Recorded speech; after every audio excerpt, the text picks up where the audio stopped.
Hey guys, today I'm going to talk about this article from CNBC that is currently getting a lot of backlash all over social media. Right here on Twitter, look at these comments. They are dragging this poor girl for writing this article and exposing something that probably didn't even need to be exposed. But I think it's an important conversation to have. So let me outline a few things that I want to talk about in this video and a few things that I found interesting from the article. The article's really short, which we love short article, but I feel like you do a disservice to an audience these days when all of these publications basically, they just want clicks. They want controversy and they want to bring that to the table, and they just write these short articles without really diving into storytelling anymore. Whatever happened to storytelling in journalism? This article didn't quote any actual human. It just quoted statistics. They didn't talk to anybody. Whatever happened to journalism? Man, don't y'all miss that? Anyway, let's hop into the article. So the first thing that I wanted to call out in the article was this statement here. There's a giant workaround culture at play, Rodney says. While Gen Zers tend to be more vocal about workplaces that shame people for wanting to ask off work, millennials would rather take matters into their own hands but under the radar. So that's funny because I'm a millennial, right? And the one thing that I love about Gen Zers is Gen Zers, or the Gen Z folks, whatever you want to call them, people, they're shaking things up. They are not playing with these workforces anymore. And honestly, I applaud them for their courage. I think we're going to learn a shit ton from Gen Z in that sense. They do speak up when they are needed to speak up, and when others like millennials are more probably just a little bit more protective with our ways, they speak up. And I appreciate it. I think a lot of people give Gen Z shit, and it's like, if we wouldn't have people speaking up for things, we wouldn't get change. And while I understand being a millennial and being a little bit more protective with things in the workplace, it's good to speak up sometimes because that's how change happens. So I applaud them for that. Next thing I want to talk about from the article is this quote. They will figure out how to get appropriate work-life balance, but it's happening behind the scenes. It's not exactly quiet quitting, but more like quiet vacationing.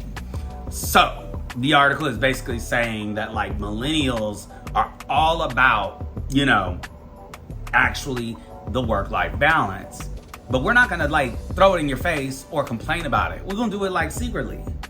Yeah, like duh. At the end of the day, as long as the work is getting done, I think American work culture is so bent on controlling their employees that as long as the work is getting done, there should be no problems. What's the deal with me traveling with my laptop, working by a pool, if I'm just trying to have a nice life? We only get one chance to do this, and I feel like there's so much pressure put on us as Americans to work. Work, work, work, work, work. Cue the Rihanna song. But it's like, I'm more listening to Kim Kardashian. Because at the end of the day, it's not nobody wants to work anymore. It's nobody wants to work their entire lives anymore. We are tired. And I feel like there's so much pressure put on, you gotta work, work, work, work, work, work, work, work, work, work. It's like, damn, can we get a break? And it's like, parents will be like, oh, when I was your age, all I knew was work. Well, things have changed. The best part about being in the world is things change over time. And that's simply not the culture that flies anymore. Another quote here, instead, employers can get creative with their PTO benefits, like offering company-wide, okay, this is basically some employers offer unlimited PTO. And that's a catch-22 thing. Like, it's a double-edged sword with that little Miss Unlimited PTO. Because that little Miss Unlimited PTO, she's sneaky. They giving you that because they don't really want you to take time off. But they give it to you unlimited because they're like, oh, take as much time off as you'd like. But don't take too much. Okay? And then you, as an employee, will feel guilt when you start to take too much of that unlimited PTO. See, it's all a mental mind game. But my recommendation is if somebody's giving you unlimited PTO is take that damn PTO, because if you die tomorrow, your name or your job would be posted up on LinkedIn the next day. What is going on upstairs? Or is it over here? Child, there's always something going on in my apartment complex. Like, building, whatever you want to fucking call this place. Anyway, I like this statement here. It said, instead, employers can get creative in their PTO benefits, like offering company-wide week-long shutdowns. I love that idea because it literally tells you and forces the entire company to shut down. And I've seen it before. I've gotten emails when I've emailed somewhere and they've been like, hey, we're taking a company-wide shutdown. Like, I get it. I think there's more of that needs to happen in our culture because we rely so heavily on work. Employers need to start forcing people to take time off. For instance, Memorial Day weekend coming up, I think would be a great time to enforce a company-wide shutdown. That's perfect timing. Summer's about to start.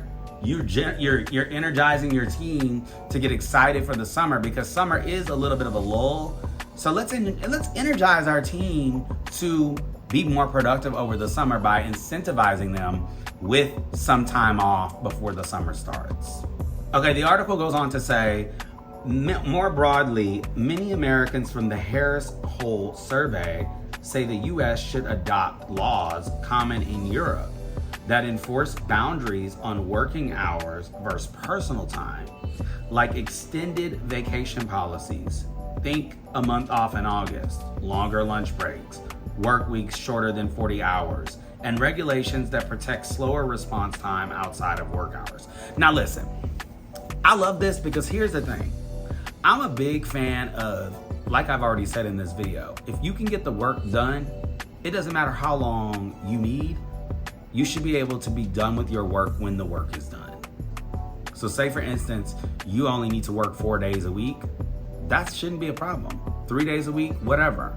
If you want to split up your time throughout the week and how you do your work, I feel like that should be allowed and more common because you're going to create with that a happier employee, and that employee is going to be way more productive if they're happy at the job. Ultimately, I think what we have forgotten with employers here in America is we forgot how to make people happy at work. That's ultimately what we need to start doing again, is making our employees happy. When you make your employees happy at work, they're gonna put in more work. They're gonna be happy, they're gonna be thriving. They're gonna want to show up to work and give their full selves. Whatever happened to happiness? Anyhow, so I think Gen Z is getting a lot of things right in the workplace. Now dating, check out my other video on that.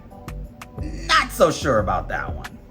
But the workplace stuff, I'm really happy to see them sort of standing up for themselves and really speaking up for themselves as well. Because ultimately, it's not gonna just help them. I think it's gonna help the entire country and the entire work culture in America. Let me know what you guys think. Make sure you like this video if you are interested in this kind of content and you liked hearing from me. I would appreciate it. A like goes a long way in this YouTube algorithm, child. So hit the like button if you made it to the end. Appreciate you. And make sure you hit that subscribe button as well and turn on your notifications so you don't miss the next video. And thank you so much for watching, and I will see you on the next one. Happy Memorial Day weekend.